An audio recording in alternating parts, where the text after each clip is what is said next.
Hello students, welcome my YouTube channel. बेटा एक बार फिर से आ गए हम आप सबके लिए यूपी टीजीटी पीजीटी एग्जाम के लिए हिंदी में आदिकाल से संबंधित महत्वपूर्ण प्रश्न लेकर। इससे पहले बेटा हमने हिंदी साहित्य के इतिहास के जितने भी प्रश्न बन सकते थे आप लोगों को पढ़ा दिए। आप हमारे चैनल एजुकेशन नूक पर जाकर देख सकते हैं। तो चलिए बेटा वीडियो प्रारंभ करते हैं। प्रश्न संख्या 1 देखिए बेटा, मैं आपको बता दूं इन प्रश्नों में से जरूरी आते हैं। ये जो मैं आज आपको प्रश्न पढ़ाने वाली हूँ आदिकाल के नाम से संबंधित 2 से 3 प्रश्न इसमें से आपको जरूर मिलेंगे। और ऐसा तो हो नहीं सकता बेटा कि मैं आपको वही 2-3 प्रश्न पढ़ा दूं और उसमें से आ जाएगा। आपको कम से कम इससे संबंधित 20 से 25 प्रश्न पढ़ने पड़ेंगे। यदि आपने ये कंटेस्ट कर लिए तो इससे संबंधित प्रश्न में आप मार नहीं खाओगे। तो चलिए बेटा वीडियो पूरे ध्यान से देखनी है और कमेंट जरूर करना है। चलिए, ये कह रहे हैं कि इतिवृत्त और आलोचना का समवेत रूप होने से वह इतिहास आज भी प्रकाश स्तंभ बना हुआ है। इस कथन में जिस इतिहास की ओर संकेत किया गया है उसके लेखक कौन है? देखिए बेटा, पहले हमें क्वेश्चन समझना पड़ेगा। वो कह रहे हैं इतिवृत्त और आलोचना का संवेत रूप होने से वह इतिहास आज भी प्रकाश स्तंभ बना हुआ है। यानी कि वो जो इतिहास था वो आज भी लोगों का मार्गदर्शन करता है कि उस काल में क्या क्या हुआ था। तो ये जो कथन है इतिहास के संबंध में, ये कौन से लेखक की तरफ संकेत कर रहा है? 4 विकल्प है। ए आचार्य रामचंद्र शुक्ल, बी गारसा दत्तासी, सी मिश्र बंधु और डी जॉर्ज ग्रियर्सन। तो देखिए बेटा, इतिवृत्त और आलोचना का संवेत रूप होने से वह इतिहास आज भी प्रकाश स्तंभ बना हुआ था। ये किसका कथन है? आचार्य रामचंद्र शुक्ल का। और इन्होंने किसमें कहा था? ये कहा था 1929 ईस्वी में। कब कहा था? हिंदी साहित्य के इतिहास में। इन्होंने हिंदी साहित्य के इतिहास में एक कोटेशन दिया था बेटा। और इन्होंने कब लिखा था हिंदी साहित्य का इतिहास? हिंदी साहित्य का इतिहास कब लिखा था इन्होंने? का इतिहास, ठीक है, हिंदी साहित्य का इतिहास कब लिखा था इन्होंने? 1929 ईस्वी में। ठीक है बेटा, आपका ए विकल्प बिल्कुल सही आंसर हो जाएगा आपका ए। प्रश्न संख्या 2, किस विद्वान ने हिंदी साहित्य के प्रारंभिक काल को वीर गाथा काल नाम दिया है? ठीक है बेटा, 4 विकल्प है। ए जॉर्ज ग्रियर्सन, बी आचार्य रामचंद्र शुक्ल ने, सी राहुल सांकृत्यायन ने और डी डॉक्टर रामकुमार वर्मा ने। तो बेटा वीर गाथा काल किसने नाम दिया है? वीर गाथा काल नाम दिया है आचार्य रामचंद्र शुक्ल ने। अब इन्होंने वीर गाथा काल नाम क्यों दिया? क्योंकि उस टाइम पे जो लोग थे, जो राजा थे, वो बड़े ही वीर और योद्धा हुआ करते थे। और जो वहां के कवि थे वो उनकी वीरता भरा वर्णन उसमें लिखा करते थे। ठीक है, तो उन पुस्तकों को पढ़ के इन्होंने आदिकाल का नाम क्या दिया? आचार्य रामचंद्र शुक्ल ने वीर गाथा काल। ठीक है, बी विकल्प बिल्कुल सही आंसर क्या हो जाएगा आपका? बी।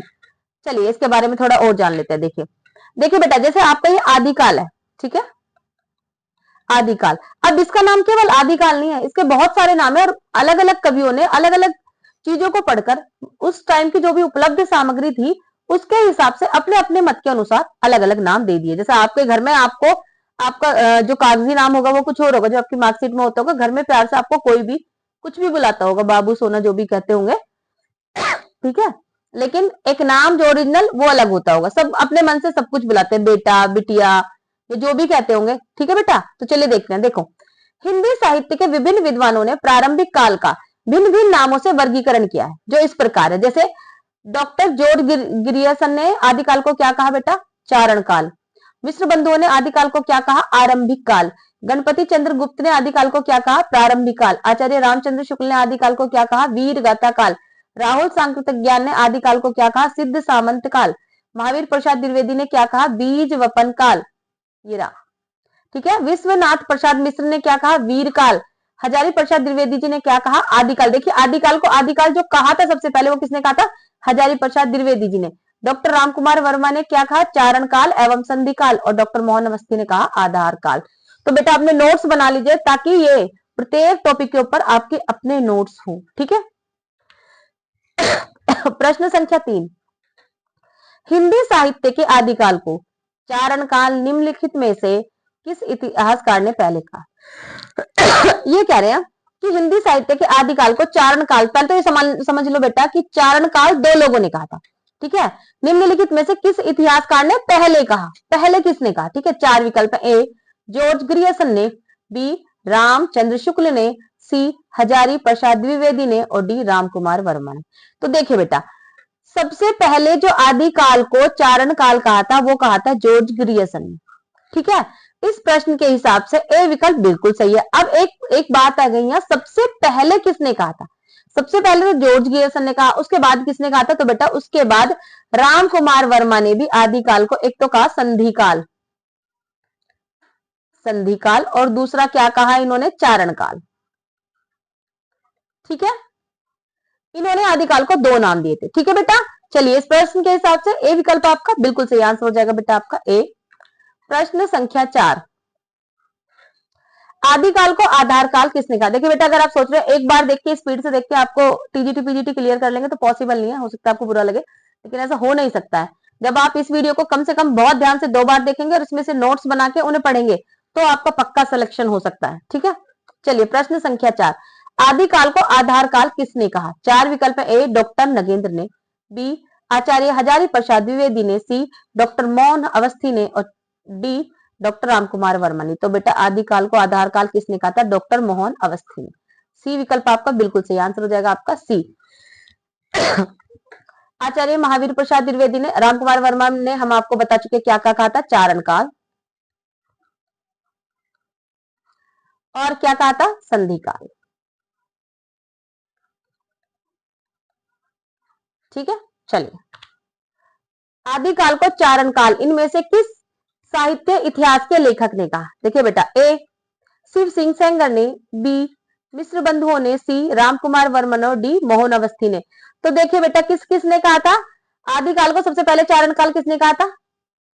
मैं आपको बता चुकी हूँ। ठीक है, आदिकाल को जो चारण काल था वो सबसे पहले किसने कहा था? जॉर्ज ग्रियर्सन ने। ठीक है, और उसके बाद किसने कहा था? मैंने वहां पे भी लिखवाया था आपको, रामकुमार वर्मा ने। ठीक है, सी विकल्प आपका बिल्कुल सही आंसर हो जाएगा आपका सी। प्रश्न संख्या 6, आदिकाल के नामकरण के संबंध में कौन सा युग्म अशुद्ध है? 4 विकल्प में बेटा, ए बीज वपन काल मिश्र बंधुओं ने, बी सिद्ध सामंत युग राहुल सांकृतिक ज्ञान ने कहा, सी संधि काल एवं चारण काल किसने कहा? डॉक्टर रामकुमार वर्मा ने कहा, वीरगाथा काल किसने कहा? रामचंद्र शुक्ल ने कहा। तो देखिए बेटा, सिद्ध सामंत काल किसने कहा था आदिकाल को? राहुल सांकृतिक ज्ञान ने ही कहा था। संधि और चारण काल रामकुमार वर्मा ने ही कहा था। वीरगाथा काल किसने कहा था? रामचंद्र शुक्ल ने ही कहा था। बीज वपन काल किसने कहा था? मिश्र बंधुओं ने नहीं कहा था, यह कहा था महावीर प्रसाद द्विवेदी जी ने। ठीक है बेटा, बीज वपन काल किसने कहा था? महावीर प्रसाद द्विवेदी जी ने। ठीक है, तो ए विकल्प आपका संगत है, आंसर हो जाएगा आपका ए। प्रश्न संख्या 7, हिंदी साहित्य के प्रथम काल को वीर काल किसने कहा? 4 विकल्प है। ए मिश्र बंधु, बी राहुल सांकृतिक ज्ञान, सी विश्वनाथ प्रसाद मिश्र, और डी रामकुमार वर्मा। तो देखिए बेटा, हिंदी साहित्य के प्रथम काल को वीर काल किसने कहा था? विश्वनाथ प्रसाद मिश्र ने।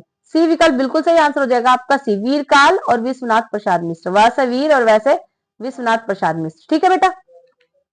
प्रश्न संख्या 8, हिंदी के प्रारंभिक काल को वीर गाथा काल का नाम किसने दिया? 4 विकल्प ए आचार्य रामचंद्र शुक्ल, बी हजारी प्रसाद द्विवेदी, सी राहुल सांकृतिक ज्ञान, और डी मिश्र बंधु। तो देखिए बेटा, हिंदी के प्रारंभिक काल को वीर गाथा काल का नाम किसने दिया था? मैं आपको बता चुकी हूँ, आचार्य रामचंद्र शुक्ल ने। ए विकल्प बिल्कुल सही आंसर हो जाएगा ए। प्रश्न संख्या 9, आदिकाल को वीरकाल किसने कहा? 4 विकल्प है वीरकाल। ए हजारी प्रसाद द्विवेदी, बी डॉक्टर नगेंद्र, सी रामचंद्र शुक्ल, और डी राहुल सांकृतिक ज्ञान। तो आदिकाल को वीरगाथा काल किसने कहा? रामचंद्र शुक्ल ने। सी विकल्प बिल्कुल सही आंसर हो जाएगा आपका सी। प्रश्न संख्या 10, हिंदी साहित्य के आदिकाल के लिए सिद्ध सामंत युग नाम इनके द्वारा दिया गया। ये 4 विकल्प है, 4 में से देखिए बेटा कितनी बार आ रहा है ये क्वेश्चन। 4 विकल्प में से कौन सा सही होगा? ए आचार्य रामचंद्र शुक्ल, बी डॉक्टर राम शंकर शुक्ल रसाल, सी डॉक्टर शिव प्रसाद सिंह, और डी राहुल सांकृतिक ज्ञान। तो बेटा देखिए, सिद्ध सामंत काल किसने कहा था? राहुल सांकृतिक ज्ञान ने कहा था। ठीक है, सिद्ध सामंत काल, सिद्ध सामंत सांकृतिक ज्ञान, राहुल सांकृतिक ज्ञान, याद कर सकते हैं आप, स और स ऐसे। ठीक है, डी विकल्प बिल्कुल सही आंसर हो जाएगा आपका बेटा डी। प्रश्न संख्या 11, आदिकाल को बीज वपन काल नाम किसने दिया? 4 विकल्प है। ए आचार्य विश्वनाथ प्रसाद मिश्र ने, ठीक है, बी आचार्य रामचंद्र शुक्ल ने, सी आचार्य महावीर प्रसाद द्विवेदी ने, और डी आचार्य भगीरथ मिश्र ने। तो बेटा बीज वपन काल, आदिकाल को बीज वपन काल नाम किसने दिया था? आचार्य महावीर प्रसाद द्विवेदी ने। सी विकल्प बिल्कुल सही आंसर हो जाएगा सी। प्रश्न संख्या 12, हिंदी साहित्य के प्रथम काल को आदिकाल नाम किसने दिया? चार विकल्प है। ए रामचंद्र शुक्ल, बी हजारी प्रसाद द्विवेदी, सी राहुल सांकृतिज्ञान और डी वासुदेव शरण अग्रवाल। तो देखिए बेटा, हिंदी साहित्य के प्रथम काल को आदिकाल किसने कहा? किसने कहा? हजारी प्रसाद द्विवेदी ने। ठीक है, बी विकल्प आपका बिल्कुल सही आंसर हो जाएगा। बी, रामचंद्र शुक्ल ने क्या कहा था? वीर गाथा काल। और इन्होंने क्या कहा था? राहुल सांकृतिज्ञान ने सिद्ध सामंत काल। ठीक है बेटा, चलिए प्रश्न संख्या 13, हिंदी साहित्य के प्रारंभिक काल का आदिकाल नामकरण किसने किया? चार विकल्प, ए ग्रियर्सन ने, बी डॉक्टर रामकुमार वर्मा ने, सी आचार्य हजारी प्रसाद द्विवेदी ने, डी उपयुक्त में से एक से अधिक और ई उपयुक्त में से कोई नहीं। तो देखिए बेटा, हिंदी साहित्य के प्रारंभिक काल को आदिकाल नामकरण किसने दिया था? किसने दिया था? हजारी प्रसाद द्विवेदी ने। सी विकल्प बिल्कुल सही आंसर हो जाएगा, सी। प्रश्न संख्या 14, आदिकाल को आदिकाल नाम किसने दिया? चार विकल्प, ए डॉक्टर रामकुमार वर्मा, बी आचार्य हजारी प्रसाद द्विवेदी, सी आचार्य रामचंद्र शुक्ल, डी उपयुक्त में से एक से अधिक और यहाँ पे ई होना चाहिए बेटा, और ई उपयुक्त में से कोई नहीं। तो देखिए बेटा, मैं बार बार कह रही हूँ, आदिकाल को आदिकाल का नाम, ये देखिए बार हमेशा ये क्वेश्चन आता है, आदिकाल को आदिकाल का नाम किसने दिया था? आचार्य हजारी प्रसाद द्विवेदी जी ने। किसने दिया था बेटा? हजारी प्रसाद द्विवेदी जी ने। बी विकल्प बिल्कुल सही आंसर हो जाएगा आपका, बी। प्रश्न संख्या 15, निम्नलिखित में से में कौन सा नाम आदिकाल का नहीं है? चार विकल्प है। ए वीरगाथा काल, बी गद्य काल, सी चारण काल और डी सिद्ध सामंत काल। तो देखिए बेटा, निम्नलिखित में से कौन सा नाम आदिकाल का नहीं है? तो देखिए बेटा, वीरगाथा काल किसने कहा था? रामचंद्र शुक्ल ने। चारण काल किसने कहा था? सबसे पहले ग्रियर्सन ने कहा था, उसके बाद रामकुमार वर्मा ने कहा था। सिद्ध सामंत काल किसने कहा था? राहुल सांकृतिज्ञान ने कहा था। अब ये गद्य काल किसने नहीं कहा था? गद्य काल आदिकाल का नहीं बल्कि बेटा आधुनिक काल का नाम है, आधुनिक काल, जो कि आप अभी आने वाले टाइम में पढ़ोगे। ठीक है बेटा, इस क्वेश्चन के हिसाब से बी विकल्प बिल्कुल सही आंसर हो जाएगा, बी। प्रश्न संख्या 16, सॉरी, आदिकाल को प्रारंभिक काल नाम किसने दिया? चार विकल्प है। ए डॉक्टर ग्रियर्सन ने, बी मिश्र बंधुओं ने, सी महावीर प्रसाद द्विवेदी ने और डी हजारी प्रसाद द्विवेदी ने। तो देखिए बेटा, इनमें से किसी ने भी आदिकाल को प्रारंभिक काल नहीं कहा। ठीक है, क्योंकि ग्रियर्सन ने क्या कहा था? चारण काल। ग्रियर्सन ने आदिकाल को चारण काल कहा था। महावीर प्रसाद द्विवेदी ने क्या कहा था? बीज वपन काल। ठीक है, हजारी प्रसाद द्विवेदी ने क्या कहा था? आदिकाल। और मिश्र बंधुओं ने क्या कहा था बेटा? आरंभिक काल काल। ठीक है, अब ये फिर प्रारंभिक काल किसने कहा था? तो बेटा प्रारंभिक काल कहा था गणपति चंद्र गुप्त ने। ठीक है बेटा, अब देखो, यदि ऐसा क्वेश्चन आपको आ जाता है और आपको पता है कि मिश्र बंधुओं ने, यदि आपको सबका पता है तो आपको पता है क्वेश्चन गलत होगा, फिर भी आप आसपास कहीं लगा के आएंगे, क्योंकि मिश्र बंधुओं ने क्या कहा था? आरंभिक काल। ठीक है, और प्रारंभिक काल गणपति चंद्र गुप्त ने कहा था। ठीक है, आपको ये पता है, लेकिन उसके बाद भी यदि यही चारों विकल्प आए तो आप बी विकल्प लगा के आएंगे। ठीक है बेटा, चलिए, इसके अनुसार आंसर एक भी नहीं है, इसका आंसर क्या होगा? गणपति चंद्र गुप्त। चलिए प्रश्न संख्या 17, हिंदी साहित्य का वैज्ञानिक इतिहास के लेखक हैं। चार विकल्प, ए नामवर सिंह, बी राम स्वरूप चतुर्वेदी, सी राम कुमार वर्मा और डी गणपति चंद्र गुप्त। तो बेटा हिंदी साहित्य का जो वैज्ञानिक इतिहास था, इसके लेखक थे गणपति चंद्र गुप्त। डी विकल्प आपका बिल्कुल सही आंसर हो जाएगा, डी। और ये वही वाले गणपति सॉरी, ये वही वाले गणपति चंद्र गुप्त हैं जिन्होंने हिंदी साहित्य के आदि काल को क्या कहा था बेटा? प्रारंभिक काल।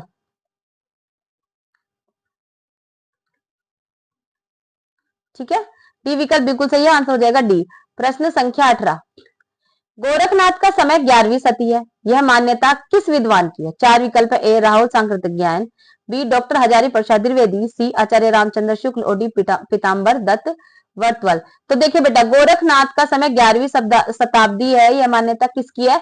डॉक्टर पीताम्बर दत्त वर्थवल की। डॉक्टर पीताम्बर दत्त वर्थवल ने गोरख बानी के नाम से एक किताब लिखी थी, जिसमें इन्होंने इनका समय 11वीं शताब्दी माना था। किससे? 900 ईस्वी से 11वीं ईस्वी तक। ठीक है बेटा, चलिए प्रश्न संख्या 19, इसमें से किस साहित्यकार ने अपने इतिहास ग्रंथ में हिंदी के गद्य साहित्य को गद्य का आविर्भाव, गद्य का परिवर्तन, गद्य का प्रसार और गद्य की वर्तमान गति नामक खंडों में विभक्त करके विवेचित किया? ये कह रहे हैं कि ये जो 4 साहित्यकार दिए गए हैं, इनमें से वो कौन सा साहित्यकार है जिन्होंने हिंदी साहित्यकार ने अपने इतिहास ग्रंथ में हिंदी के साहित्य को, हिंदी के गद्य साहित्य को, किसके साहित्य को? हिंदी के गद्य साहित्य को सबसे पहले गद्य का आविर्भाव, फिर गद्य का परिवर्तन, फिर गद्य का प्रसार और फिर गद्य की वर्तमान गति नामक खंडों में विभक्त करके विवेचित किया। 4 विकल्प है। ए बच्चन सिंह, बी शिव सिंह सेंगर, सी रामचंद्र शुक्ल और डी रामशंकर शुक्ल रसाल। ठीक है बेटा, चलिए अब हम बताते हैं कि ये किसने ये कहा बेटा, सबसे पहले रामचंद्र शुक्ल ने किया। ठीक है, ये किसने किया था? खंडों में विभक्त रामचंद्र शुक्ल ने किया था। अब इसके बारे में थोड़ा सा जान लेते हैं। क्या जानेंगे? देखिए, ये जो थे गद्य साहित्य, गद्य का आविर्भाव इन्होंने माना 1900 से 1925 तक। ठीक है, गद्य का परिवर्तक इन्होंने माना 1925 से 1950। ठीक है, अब गद्य साहित्य का प्रसार इन्होंने माना 1950 से 1975 तक और गद्य की वर्तमान गति इन्होंने मानी 1975 से अब तक। ठीक है बेटा, ये बात समझ में आ गई कि आचार्य रामचंद्र शुक्ल ने जो गद्य को 4 भागों में विभाजित किया, तो उन्होंने सबसे पहले कहा गद्य का आविर्भाव, गद्य आया कैसे था, वो समय इन्होंने माना 1900 से 1925 तक। अब गद्य का परिवर्तन क्या हुआ था, वो समय माना 1925 से 1950 तक। अब गद्य का प्रसार कब हुआ था, वो माना इन्होंने 1950 से 1975 तक और गद्य की वर्तमान गति 1975 से अब तक। ठीक है बेटा, आपका रामचंद्र शुक्ल, सी विकल्प बिल्कुल सही आंसर हो जाएगा आपका सी। प्रश्न संख्या 20, डॉक्टर रामकुमार वर्मा ने हिंदी साहित्य का आरंभ कब से माना? 4 विकल्प ए 693 ईस्वी से, बी 700 ईस्वी, सी 1050 से और डी 1000। तो बेटा रामकुमार वर्मा ने हिंदी साहित्य का आरंभ 693 ईस्वी से माना। ठीक है, ए विकल्प आपका बिल्कुल सही आंसर हो जाएगा ए। प्रश्न संख्या 21, बौद्ध धर्म से जुड़े हुए साहित्य की भाषा? ए लौकिक संस्कृत, बी वैदिक संस्कृत, सी प्राकृत और डी पाली। तो बेटा देखिए, बौद्ध धर्म में जिस भाषा का प्रयोग होता था वो थी पाली। ठीक है, डी विकल्प बिल्कुल सही आंसर हो जाएगा आपका डी। प्रश्न संख्या 22, निम्नलिखित में से अपभ्रंश प्रभावित हिंदी रचना कौन सी है? 4 विकल्प है। ए खुमांड रासो, बी ढोला मारूरा दुहा, सी भरतेश्वर बाहुबली रास और डी जयमक जस चंद्रिका। तो देखिए बेटा, अपभ्रंश प्रभावित का मतलब है जो अपभ्रंश भाषा से प्रभावित रचनाएं हैं वो कौन सी है? तो वो है बेटा भरतेश्वर बाहुबली रास, जिसके लेखक हैं सालिभद्र सूरी। ठीक है बेटा, कौन सी रचना है? भरतेश्वर बाहुबली रास। सी विकल्प बिल्कुल सही आंसर हो जाएगा आपका सी। प्रश्न संख्या 23, अपभ्रंश प्रभावित हिंदी रचना कौन सी है? 4 विकल्प ए भरतेश्वर बाहुबली रास, सी चंदन बाला रास, डी सी नेमिनाथ रास और डी बसंत विलास। देखिए बेटा, अपभ्रंश प्रभावित जो हिंदी रचना है वो है भरतेश्वर बाहुबली रास, जिसके लेखक है सालिभद्र सूरी। ए विकल्प बिल्कुल सही है। प्रश्न संख्या 24, सालिभद्र सूरी की रचना का नाम क्या है? ए नेमिनाथ रास, बी भरतेश्वर बाहुबली रास, सी सुमित गणी रास और डी जयमक जस चंद्रिका। देखिए बेटा, सालिभद्र सूरी की रचना का नाम है भरतेश्वर बाहुबली रास। बी विकल्प बिल्कुल सही आंसर क्या हो जाएगा आपका बी। सॉरी, बी विकल्प बिल्कुल सही आंसर क्या हो जाएगा आपका बेटा बी। ठीक है, चलिए प्रश्न संख्या 25, पंच पांडव चरित्र रास के रचयिता कौन है? 4 विकल्प ए सालिभद्र सूरी, बी आसंगु, सी आसगु है बेटा, ये मैं इसे आसंगु ही बोलती हूँ, आसगु है। ठीक है, सी नरपति नाल और डी दलपति विजय। दलपति विजय। तो बेटा कौन से पंच पांडव चरित्र रास के जो रचयिता वो कौन है? सालिभद्र सूरी, और इन्होंने ही कौन से लिखी थी? भरतेश्वर बाहुबली रास। ठीक है बेटा, ए विकल्प आपका बिल्कुल सही है। इस तरह से हमने आपको पूरे 25 प्रश्न करा दिए। मैं उम्मीद करूँ कि आप नोट्स बना रहे होंगे। कुछ बच्चों को भी अगर मदद होती है बहुत अच्छी बात है। तो चलिए बेटा, अगर आपको हमारी वीडियो पसंद आई है तो इसे लाइक करें, शेयर करें और हमारे चैनल को सब्सक्राइब करें। मिलते हैं अगली वीडियो में। नमस्कार।